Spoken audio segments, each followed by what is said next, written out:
We are. Sorry, mild technical difficulties. We're kind of sending out some links towards the world to show the live stream that we're doing. Just give me a second. I am super professional. Making like link posts in the middle of our show. Nick, are you disappointed in me? Are you disappointed in me, Nick? Am I Am I too professional for you? Am I too professional? Anyways, all right. Since that's done, hello everyone, and welcome to the 2018. I was gonna say first annual, but we don't know if we'll do this for next year. But the 2018 Just4You Studios Film Awards show.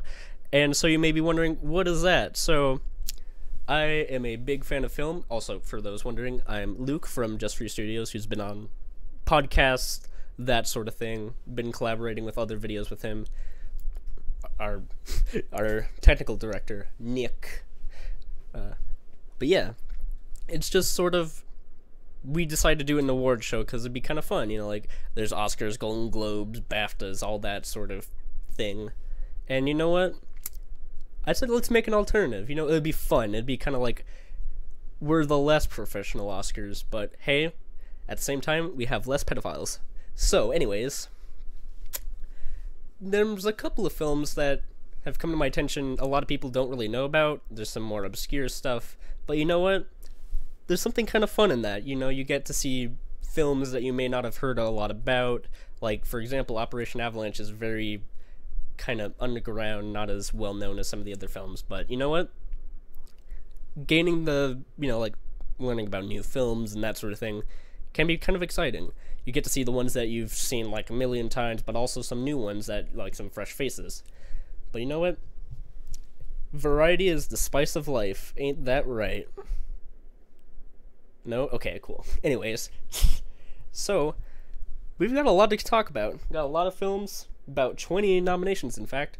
Also, for those wondering why there isn't, like, best original song or best animated short, live action short, that sort of thing. Well, for live action shorts and animated shorts, documentary shorts, all that sort of thing, we just didn't really have a lot to work with, since unfortunately short films are kind of looked over, like, more than films, like super looked over, so we can't really do anything about that. Aside from ours. Woo! Yeah, ours would win the best live action short, by the way. Not really though, but just trust me. The only thing that would have gotten a nomination would be World of Tomorrow episode 2 for best animated short, but that's only one thing, so we can't really do anything with that. Also, for Best Original Song, it's just more like I couldn't give a shit, because there's only 2 nominations for that, and I don't really want to see Greatest Showman personally, but you know what? If that's your thing, that's your thing. Anywho, let's actually get into these awards. Is that my cue? Yeah, that's your cue. That's it? That's all you're giving me? Nick, you were giving me a sassy look. Ugh. For Best Editing, nominees for Best Editing are Baby Driver, Operation Avalanche, Dunkirk, Good Time, and Blade Runner 2049. Alrighty then. So, the first nominee is Best Editing. Now, we got some pretty decent nominations here, so let's see the winner. Oh wait, was that Best Editing? Yes. Or Best Visual Effects. You sure? Let me rewind it. Oh no, you're right, Best Editing.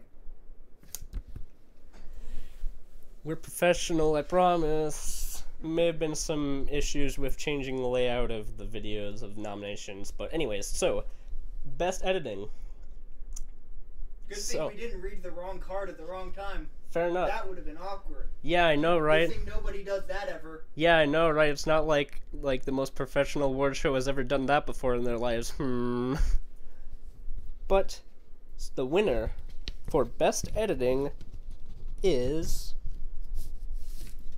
Baby Driver, Jonathan Amos and Paul Matchlis. Yeah! And I know that was one...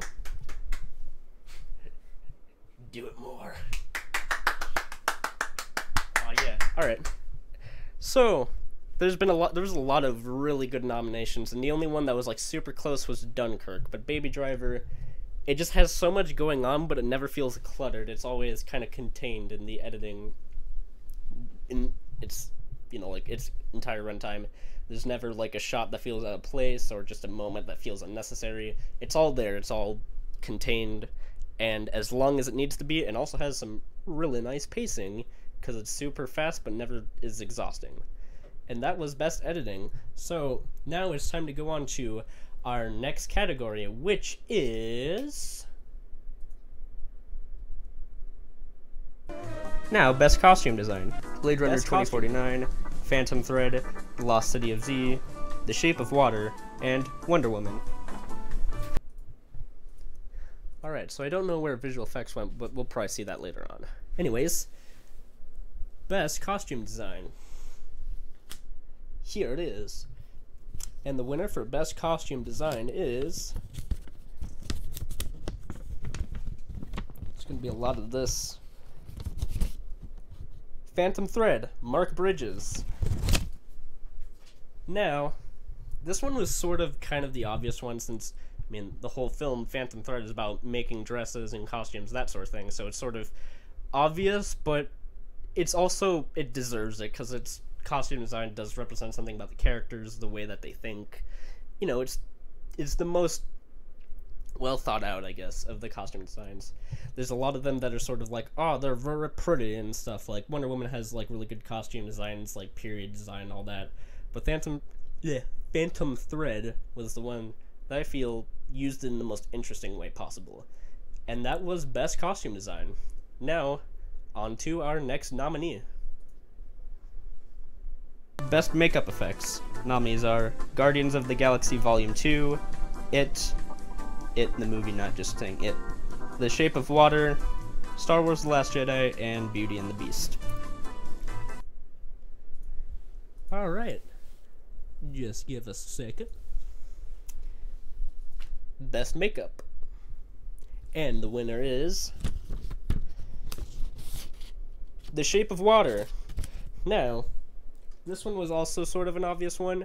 To be honest, the Oscars had some kind of meh choices. It was pretty generic stuff, and I felt like having more interesting makeup design would be fitting for this one. And The Shape of Water won because not only that Fishman is basically mostly just prosthetic makeup, which is like fucking amazing, by the way, but it also, again, it also fits the style, the mood, themes, all that sort of thing, and creates something that's, not to be like joking or anything, but magical, ha ha ha, because it's like a fairy tale. That's not the only bad joke you'll hear tonight. Anyways, on to our next nominee. Nominees for cinematography: Dunkirk, Blade Runner 2049, The Lost City of Z, Call Me By Your Name, Good Time, and The Killing of a Sacred Deer. Now this one is my favorite. I love cinematography category, and it got like one more than usual in terms of nominations, but that's more just because I couldn't really decide. There's so much good stuff. And the winner for best cinematography is, hey, wow, I'm really predictable. It's Roger Deakins for Blade Runner 2049. Wow. Now, I mean, for one thing, it's Blade Runner 2049, so that's kind of like hard to kind of deny in the cinematography aspect there, but I mean, just Roger Deakins has done so much stuff with like the lighting, kind of the aesthetic of the film that makes it very fresh and new, but still feels familiar. It strikes like a really great balance, and that's what I really love about it. Also, it's really pretty. Alright, and now on to our next nominee. Best production design: The Lost City of Z, Blade Runner 2049, Dunkirk, Phantom Thread, and Shape of Water. Alright. Best production design. And the winner is Blade Runner 2049. Again, production designers Dennis Gassner and Alessandra Quizzola. Yes, that's how you say it. Yes. Again, this is a kind of instance of keeping the familiar sort of old flavor of the original Blade Runner while making its own thing. Also just kind of creating a very convincing sort of dystopian universe and that sort of thing, you know, like creating an interesting new world that still feels real and grounded is the thing that really gave this the real edge over something like Shape of Water, which was close but didn't make it. Anyways, on to our next nominee. Best Sound Mixing: Baby Driver, Dunkirk, Lost City of Z, Star Wars: The Last Jedi, Blade Runner 2049. And the winner for Best Sound Mixing is... Come on. Dunkirk. Greg Landecker. Yeah. Greg A. Rizzo and Mark Weingarten. Now, I mean, it's a war film, so, like, a sound award is kind of obvious, but this one actually used it in a very, like, emotional way where it got you into this almost, like, horrific sort of terrifying feeling that the soldiers felt during the battle sequences in the film. And it really is... I know immersive is sort of kind of an overused phrase, but it really does get you into the moment of just these war sequences, and that's why I chose it. I forgot to say on to our next nominee. And now on to our next nominee.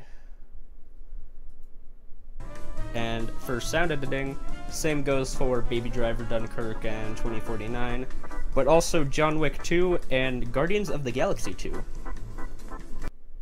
Alrighty then. Best sound mixing. And thank you. Best sound editing. The winner is... Fuck's sake. Hey, look, I'm really predictable. It's Baby Driver. Julian Slater. Now, this one was also a very obvious one because, you know, like, the mixing of just, like, sound effects onto the music that, you know, synced up perfectly and correlated along with the film, like, basically flawlessly is kind of a feat in of itself. And not only that, but just, like, the sound effects are perfectly chosen for each sequence. How it just plays along with the film is almost kind of a character in of itself. And I'd say that's worth an award also. Now, I'm going to take a little time to talk about one of our Lifetime Achievement Awards. Now, we've got a couple. The first one I want to talk about is David Lynch. Now, David Lynch has done a lot of films over, like, since 1970s to today, actually. But right now, he's currently known for doing Twin Peaks: The Return, which is a new, like, revitalization of his old series. But he's really one of the most interesting voices in film, even at, like, age of 70 or something like that. He's still going strong. He's still got weird as shit sequences in his films, but he's always great. And even at 70, he will be great. And the other one is Ellen Karras, who, kind of interestingly, I chose this before Oscar nominations came out, so she was a female cinematographer, and it sort of kind of correlates with Rachel Morrison, who got nominated for Mudbound for cinematography for this year. And it's interesting, because I feel like this was the person who should have been nominated first, in my honest opinion, because she's done stuff like Eternal Sunshine of Spotless Mind, so much stuff like Michel Gondry, just great stuff, great stuff. And I'll get into our last Lifetime Achievement Award later, but now let's get into the more awards.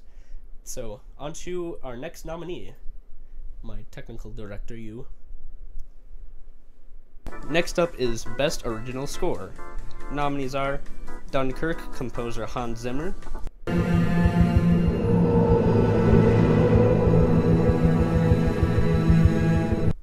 Good Time, composer Daniel Lopatin, yeah.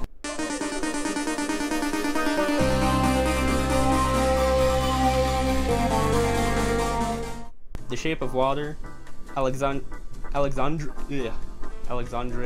Desplat.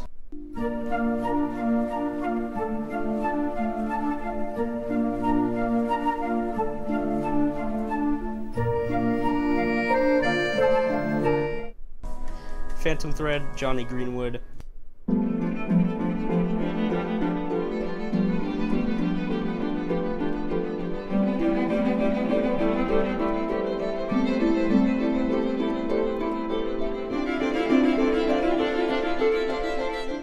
Blade Runner 2049, Hans Zimmer, and Benjamin Wallfisch.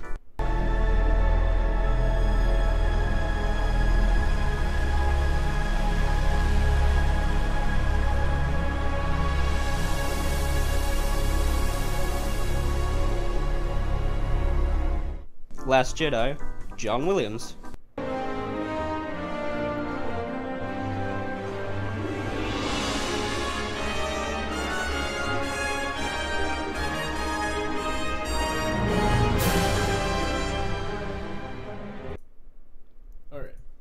Also, by the way, I'm not looking at comments because this is the award show, so I'm not going to do that in the middle of that.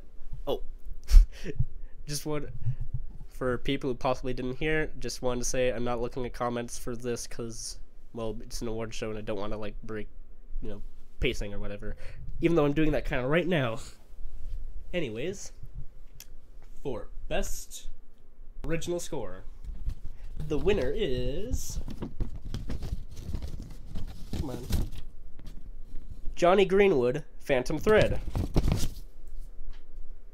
Whoa.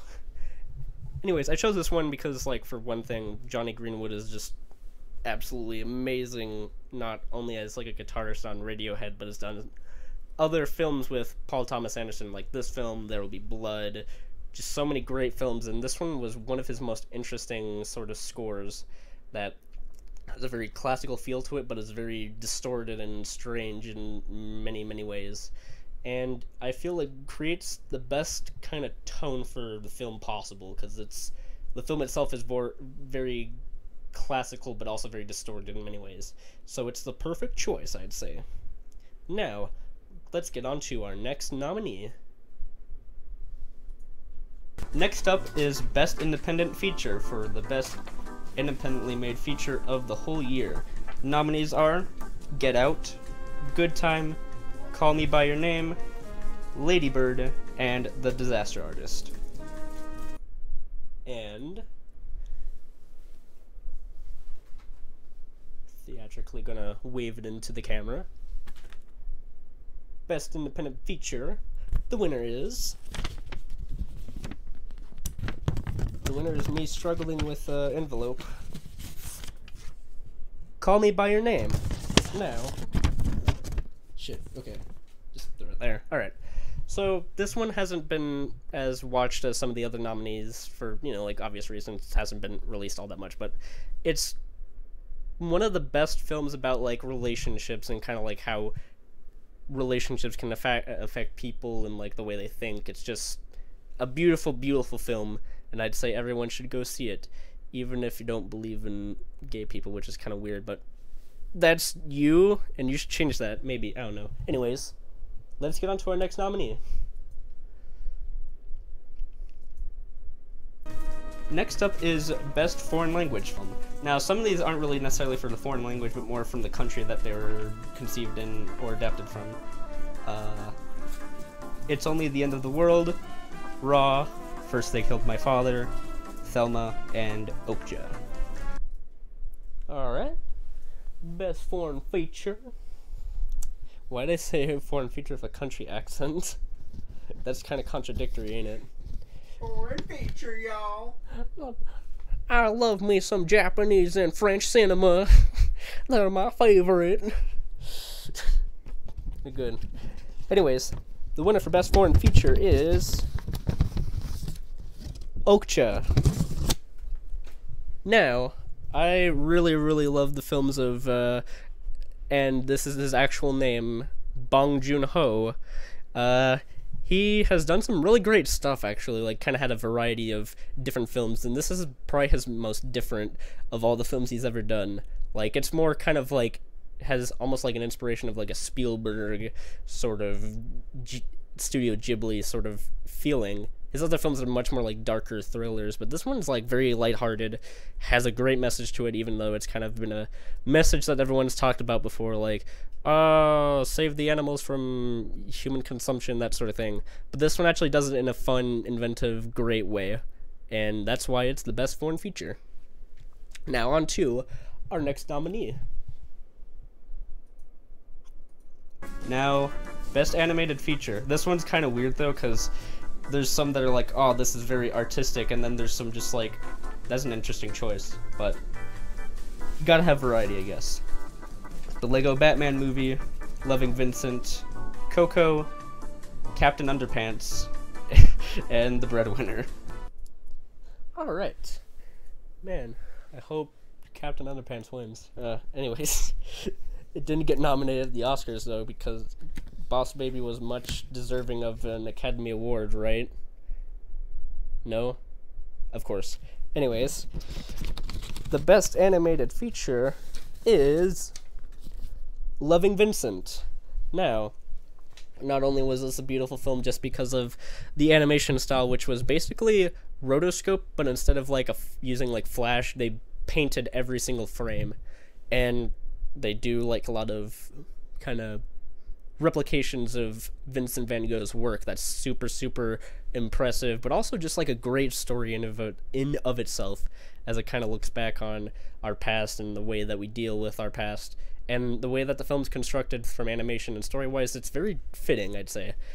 Just go see it, because a lot of people haven't really seen it, and more people should. It's really good. Now, on to our next nominee.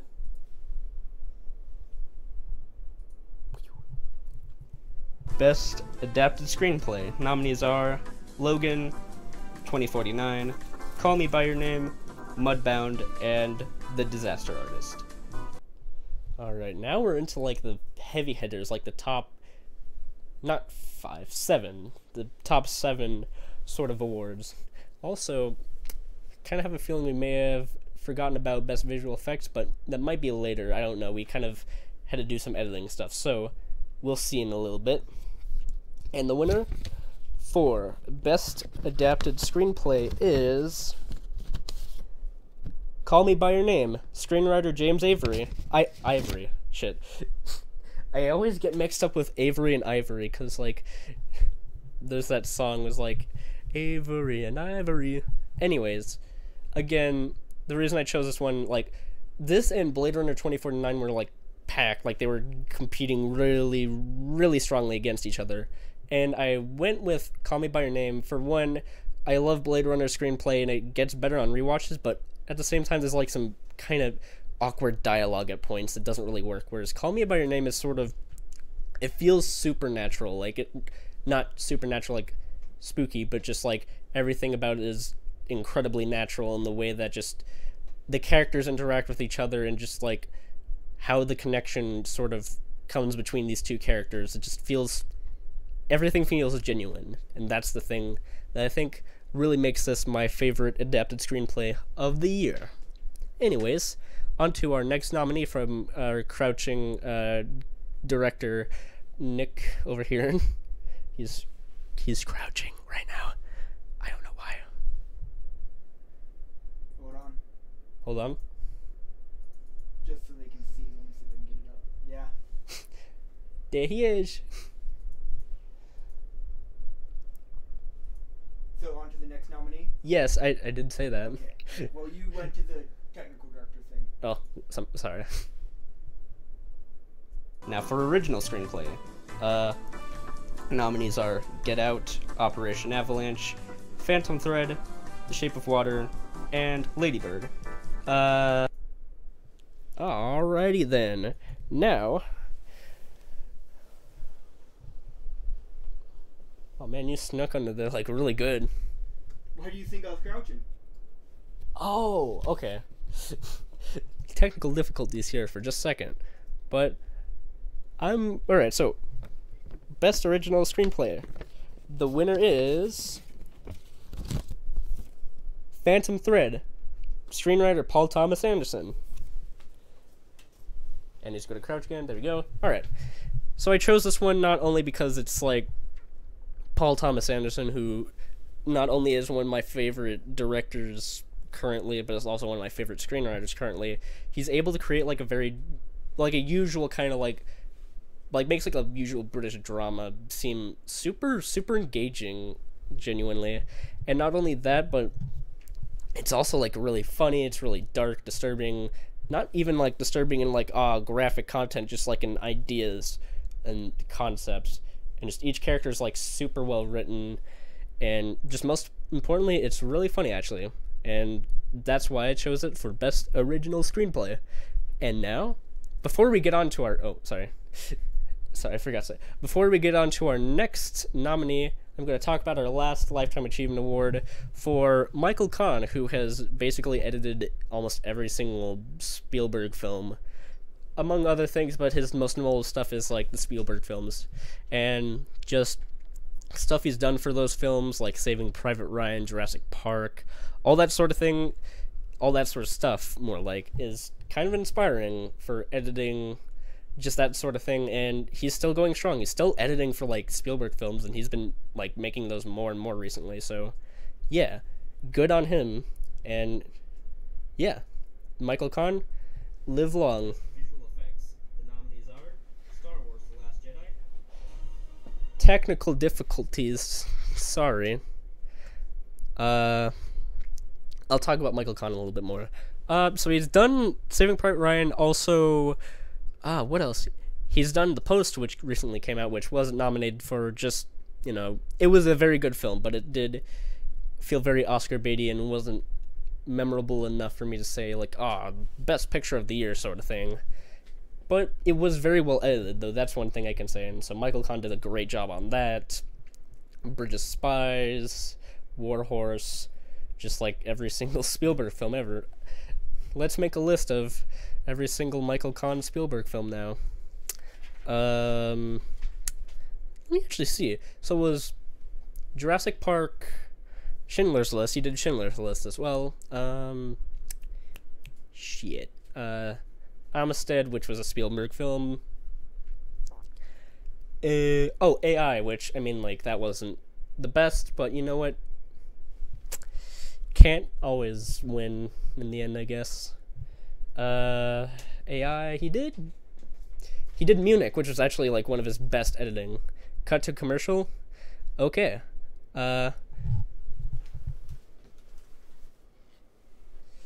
So we weren't planning this, but since there's been some massive technical difficulties for the award show, the Just4You Studios Keurig mug, available now at an online store somewhere. Look at the brilliant use of red around the colors and the letters. Look how cool it is. Look at how great it contrasts with the white. I'm stalling for time, but just bear with me. Do you know how to use the Keurig? Because the cup isn't Keurig. Do you know how to use the Keurig? No. So go over to our Keurig on the black counter. Alright. See the water bottle? Yeah. Bottle? Water bottle? Fill up the mug decently with water from that water bottle. Okay. Alright, so I'm going to be testing out a Keurig now, so this is basically like one of those online, how do I do this product sort of thing. Like, remember, like, the Shop Chop or whatever it was called for meat? Well, now we're doing it for Keurig, except we're not really testing out anything. We're just showing you a mug. For fuck's sake, come on.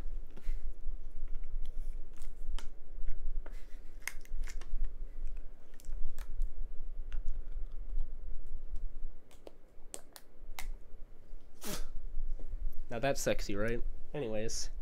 So, into the Keurig or into the glass? Into the cup. Cool. Or into the mug. This is an awkward award show, but you know what? I'm cool with it. How much would you say? 3/4. I cannot see, like, how far it is, but I'm just gonna make a guesstimate that it's probably there. Okay. That's not even close. We are professionals. The most professional award show in Tucson, Arizona. Okay, now that's probably more like it. Now I know why we're doing this. I won't say, but I'll say when it's all fixed.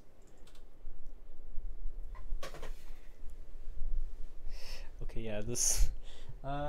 Okay, so now, do you have it poured out? Yes, our Keurig is about to begin. I'm gonna make you some hot chocolate. Yay! Okay, so using the Just4You Studios brand. Oh my god, how little did you pour in here? What? Sorry, I meant here. Oh, you meant like, okay, I thought you meant into the mug. And then you pour that into there. Into the top. Into the top. Stop till you drop. Pop that open. Get down Put in tonight. your favorite cake cup. Yeah. You throw that away. I guess this will give patience for people waiting for the last 4, but you know what? It's fine. Mm-hmm. Or, sorry. And then you just 6. let it brew. Yeah. So make sure you use your Just4You Studios brand mugs. They're awesome and available, I believe, via the link in the description down below. Yeah. And if you use any other type of mug, it will melt immediately because they're all bad. Ugh. Okay, Yeah. Now you can continue. Okay, thank God. Alright, so just gonna adjust this camera back to where it was originally. Here's my stepping spot. Wait, is it still pointed there? Oh wait, that's not the right one. Okay, so there we go. Hey everyone, how's it going? You know what? What do you have to say about this Keurig? Nothing? Okay. Oh, are we live again? Mm-hmm. Oh shit. Okay. Are we? Yeah, it's loading. Alrighty then. Sorry about that. There was a lot of things that we kind of regretted that happened there, but you know what? We're just gonna pretend that didn't happen, alright? We're all good? Alright. So, cool. Anyways, so I think we found out what happened to the best visual effects category. Shall we do that now? Yeah, I'd say let's get all the technicals out of the way before we get into, like, the big ones. Okay. So let me pull that up here. Give me a moment. Yeah, he's pulling up. Just give him just a little bit of time. Okay, there we go. Okay. Alright, so now on to visual effects.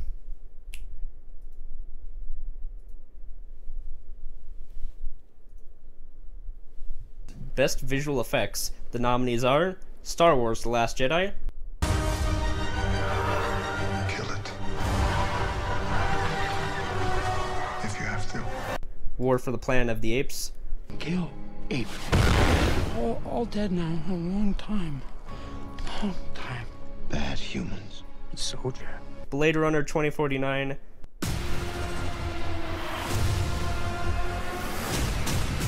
Operation Avalanche, And so we're going to use his space movie to make sure the real space movie looks like space. and Dunkirk.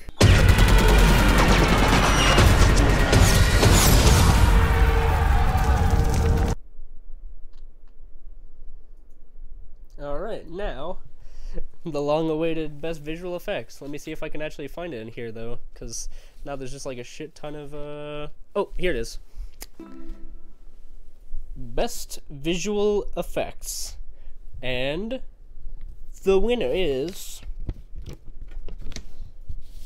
Hey, well, this is also really predictable. Blade Runner 2049. Richard Clegg, Paul Lambert, Nicholas Millard, and Peter Merrick. Visual effects supervisors. And yeah, that was best visual effects for that. Blade Runner 2049 has, like, you know, it's a big budget R-rated science fiction film that has some of like the best visual effects I've seen in a science fiction film in some time, and it's has some moments that I genuinely think, like, how the shit did they do that? Like, there's one moment near the middle of the film where it might be, yeah, it's in the middle of the film. There's a moment that is just so incredible, like a visual effects sequence, that I just sort of thought, you know, how is that even possible? How, like, human spatially wise, how is that, like, possible? and they did it. I don't know how. They're like fucking wizards probably, but they did it, and it's amazing. Also, lots of miniatures. Anyways, now let's get on to the last 6 nominees, the big ones, the really big ones, the acting and director and best picture awards. So let's go on.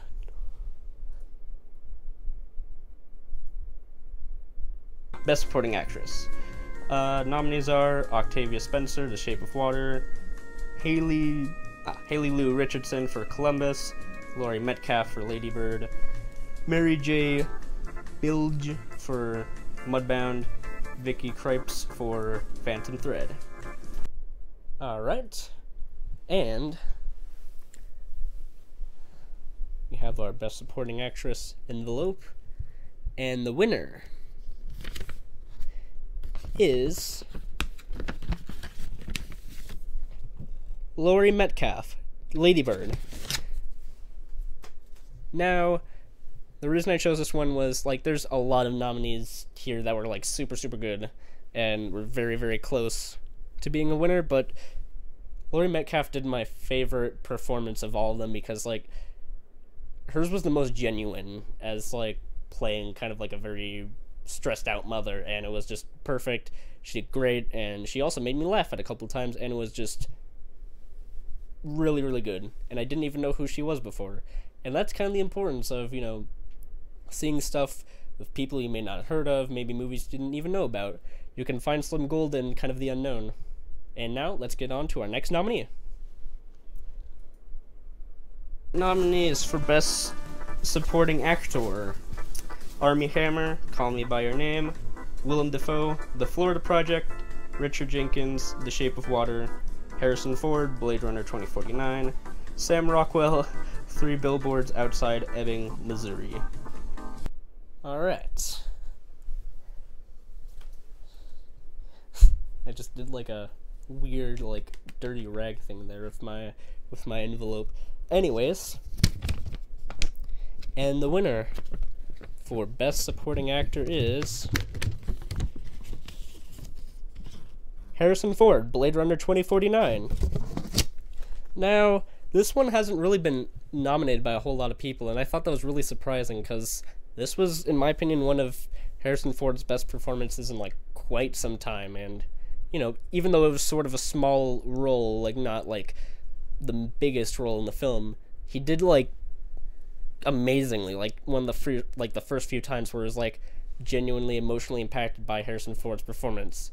He did great, and I feel like he lived, like, the spirit of the character, like, you know, 30 years later, of course, but he lived it perfectly, and that's why I chose him as my favorite supporting actor. Now, on to the next one. Best Actress: Rooney Mara, A Ghost Story, Frances McDormand, 3 Billboards Outside Ebbing, Missouri, Sally Hawkins, The Shape of Water.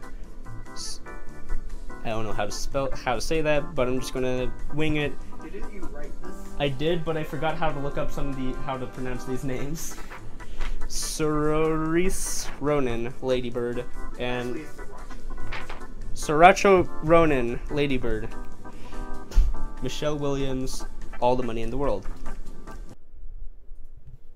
Alrighty then.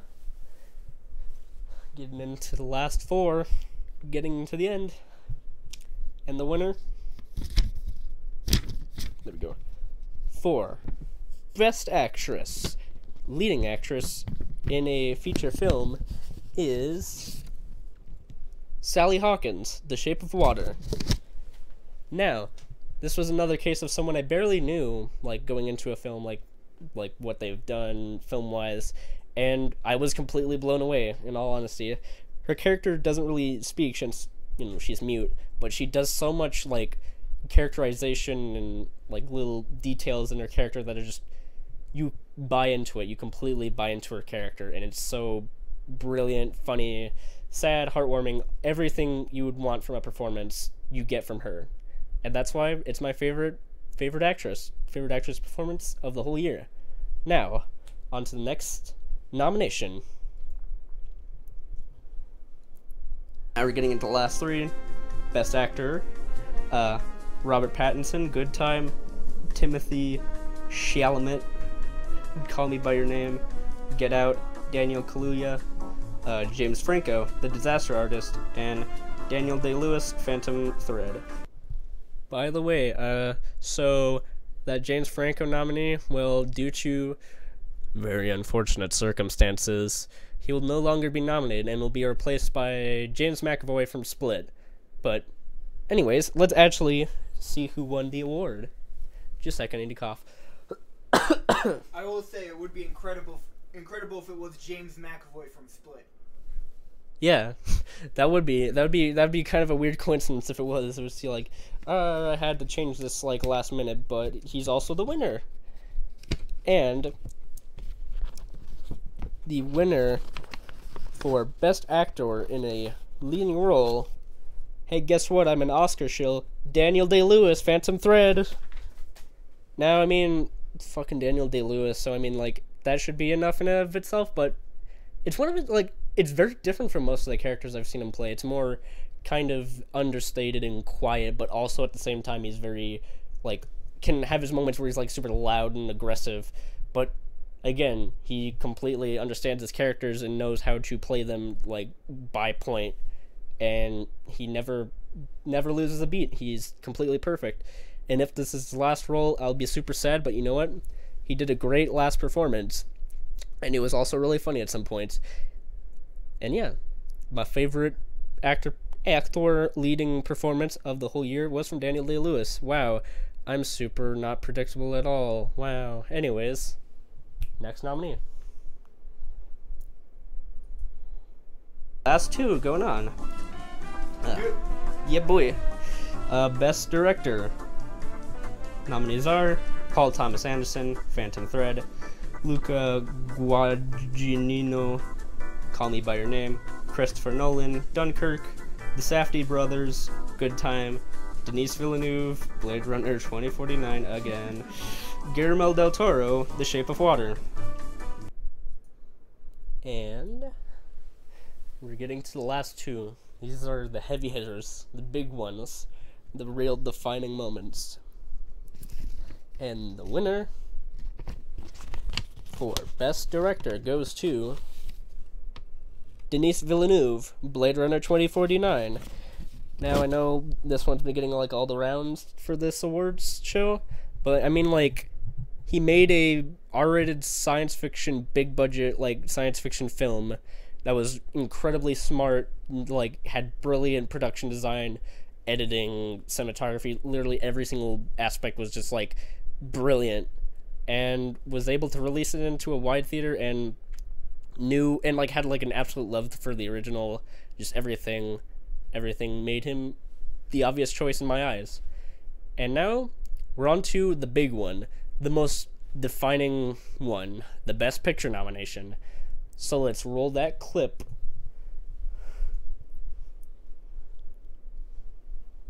And now for Best Picture, which has a total of 12 nominations because, well, like, there's a lot of award shows that do, like, a lot more nominations than most categories actually have. So this is going to be a big one, so I'm going to be going through all of them. Nominees are Baby Driver. Are you just starting your day, or did you just get off? They call, I go, you know. So what is it you do? I'm a driver. 2049. The world is built on a wall that separates kind.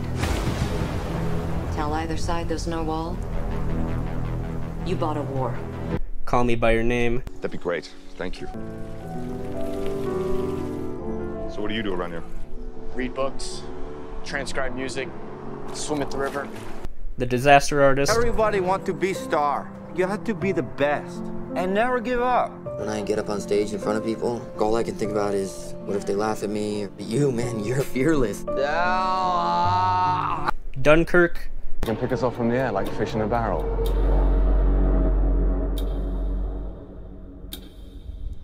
There are 400,000 men on this beach.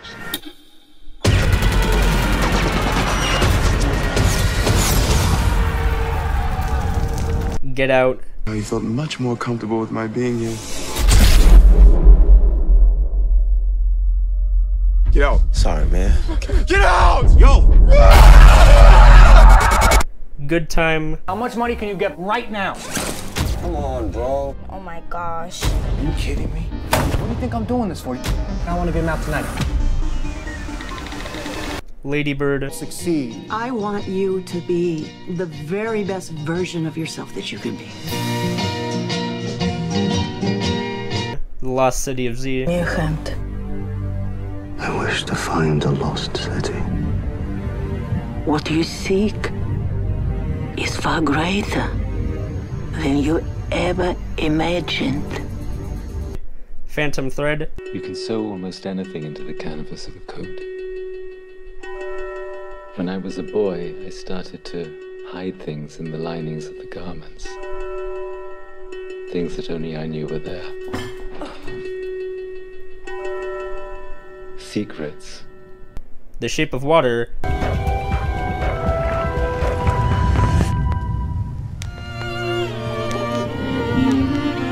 When he looks at me, he doesn't know how I am incomplete. He sees me as I am. And a very controversial choice, The Last Jedi.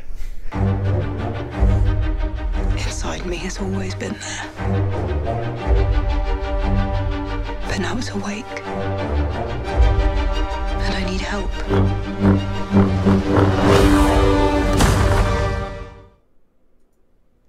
Alright. Now, it's the big one. The last one. The best picture of 2017.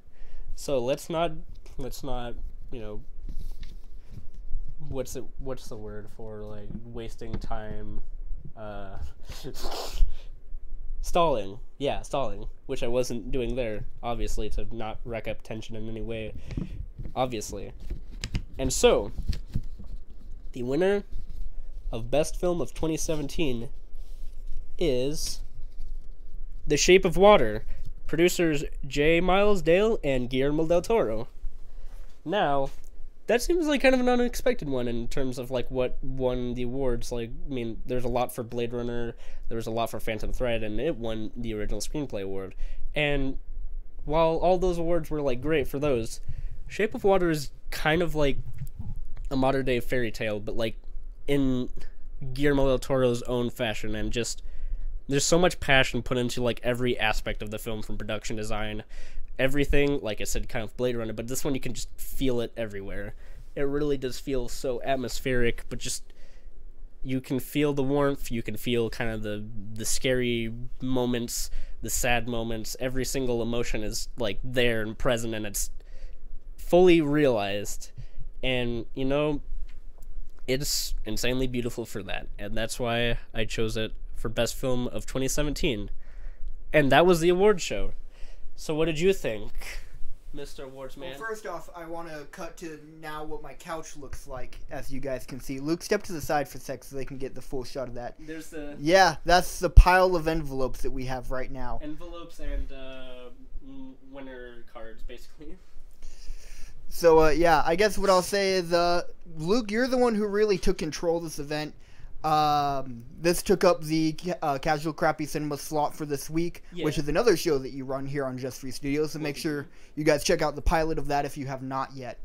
But I just want to thank Luke for putting on this fantastic first ever Just4You Studios award show. Oh, thank you. In prior years, we've had the best and worst list on the JV podcast, which we still did this year. Yeah, yeah. But I feel this was a fantastic addition and something that I really hope that we can continue going forward. Yeah, if you guys like this, maybe we'll do a second annual one for next year, and it'll probably be even more polished than this one, hopefully, because there's much more polished, I'd hope. Yeah, basically. But yeah, I mean, I was surprised because I didn't know the nominees going into it, or I knew the nominees, I didn't know the winners going into it, so I was TDing, which means technical director, but I was also listening because I was thoroughly curious about this, so you did a fantastic job in that regard, and yeah, hopefully we can do this again, and I'm very excited to see what we are able to do going forward. And the note I want to end on personally is Best Short Film goes to Life's Overwhelming Variety of Emotions, Nick Haritsuka. Yeah, it's a winner. It's right here. It's right here. Yeah. So Luke, take us home. Just want to say, you know, make the films you want to make. As Nick talked about his short film, I just want to say, make the films you want to make, because, you know, they might end up as, like, a Best Picture winner, or they might end up as, you know, just basically become a classic for years to come. And just remember, for people in the industry who try to get there, who are kind of brought down by, like, the studio, who wants to, you know, bring down, like, your ideas, or just censor any sort of interesting or very, you know, uneven content. Hey, that sounds like YouTube a little bit, you know? Just remember, your stories matter. You just gotta make them. Have a good night.